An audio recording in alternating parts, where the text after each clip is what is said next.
150 विमान 4 शहरों पर एक साथ अटैक। अमेरिका से 25 किलोमीटर दूर वेनेजुएला में घुसकर अमेरिका ने जिस तरह राष्ट्रपति मादुरो और उनकी पत्नी को गिरफ्तार किया, उसने पूरी दुनिया को हिलाकर रख दिया है। महज 30 मिनट और वेनेजुएला के राष्ट्रपति को यूएस की डेल्टा फोर्स कैप्चर कर लेती है और यूएस ले आती है। मगर अमेरिका क्या यही रुकने वाला है? वेनेजुएला पर अटैक करने तक का ही क्या ट्रंप का प्लान था? ये सवाल अब उठने लगे हैं।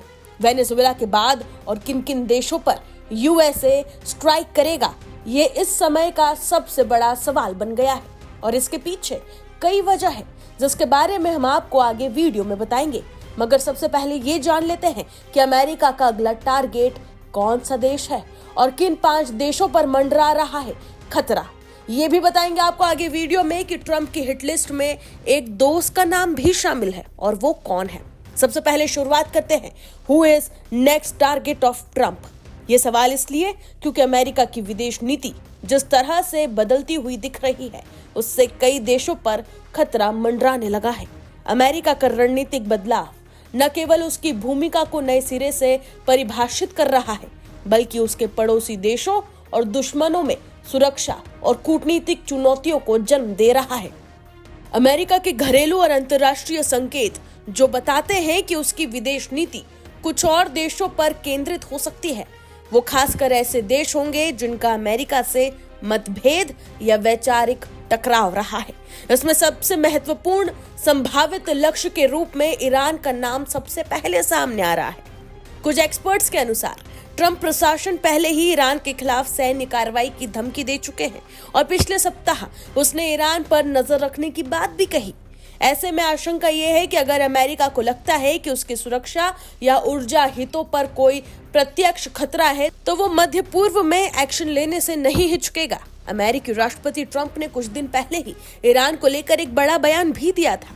उन्होंने ईरान में इस्लामिक रिजीम के खिलाफ चल रहे प्रदर्शन को अपना समर्थन दिया। ट्रंप ने कहा था कि अगर ईरान शांतिपूर्ण प्रदर्शनकारियों पर गोली चलाता है और उसे बेरहमी से मारता है, जो कि उसकी आदत है, तो अमेरिका प्रदर्शनकारियों को बचाने के लिए जरूर आएगा। अमेरिकी राष्ट्रपति ट्रंप ने कहा कि अमेरिका ईरान के शांतिपूर्ण प्रदर्शनकारियों की मदद के लिए पूरी तरह से तैयार है। वहीं ट्रंप के इस बयान के कई मायने भी निकालने शुरू हो चुके हैं। ईरान के बाद बात करें तो क्यूबा पर भी खतरा मंडराने लगा है, क्योंकि क्यूबा अमेरिका की नीति में हमेशा से ही एक संवेदनशील बिंदु रहा है। क्यूबा ने पहले भी अमेरिका पर आरोप लगाया है कि वो उस देश की सरकार को बलपूर्वक बदलने की इच्छा रखता है।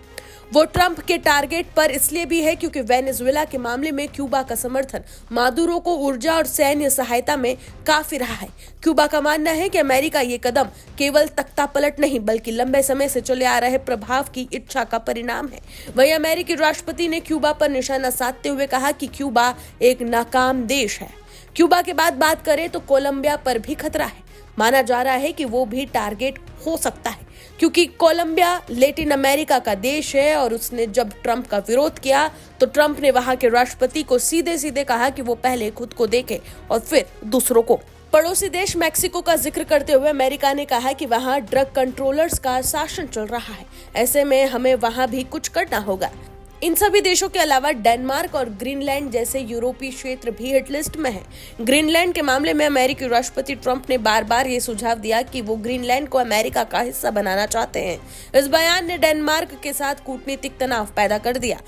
कुल मिलाकर देखें तो वेनेजुएला में जो हुआ उसके बाद ट्रंप की हिट लिस्ट में और भी देशों के नाम शामिल हैं और इसके साफ संकेत ट्रंप के बयानों से भी सामने आ रहे हैं। और जिस तरीके से कूटनीतिक बदलाव हो रहे हैं, उससे ये साफ है कि जिन देशों से अमेरिका के मतभेद हैं, उस पर अब खतरा मंडराने लगा है। ट्रंप के दूसरे कार्यकाल के दौरान अमेरिका की विदेश नीति में जबरदस्त बदलाव हुए हैं। अमेरिकी नीति केवल सैन्य विकल्पों तक सीमित अब नहीं रही है, बल्कि वो राजनीतिक और आर्थिक दबाव की रणनीति भी अपना रहा है। कोलंबिया के खिलाफ आर्थिक प्रतिबंध, मैक्सिको पर टैक्स दरों के बढ़ते दबाव और अन्य देशों के साथ व्यापारिक तनाव को बढ़ावा देना आम बात नहीं है। ऐसे कदम ये संकेत देते हैं कि अमेरिका इंडियन पैसिफिक, यूरोप और लैटिन अमेरिका क्षेत्रों में अपनी शक्ति और प्रभाव को फिर से स्थापित करने की कोशिश कर रहा है। इससे न केवल पारंपरिक सुरक्षा गठबंधनों पर प्रभाव पड़ेगा, बल्कि ये वैश्विक राजनीति में अंतर्राष्ट्रीय कानून और संप्रभुता के सिद्धांत भी धरे रह जाएंगे। वो सिर्फ पड़ोसियों नहीं बल्कि पूरे विश्व के सामने सुरक्षा चुनौतियों को भी खड़ा कर देगा।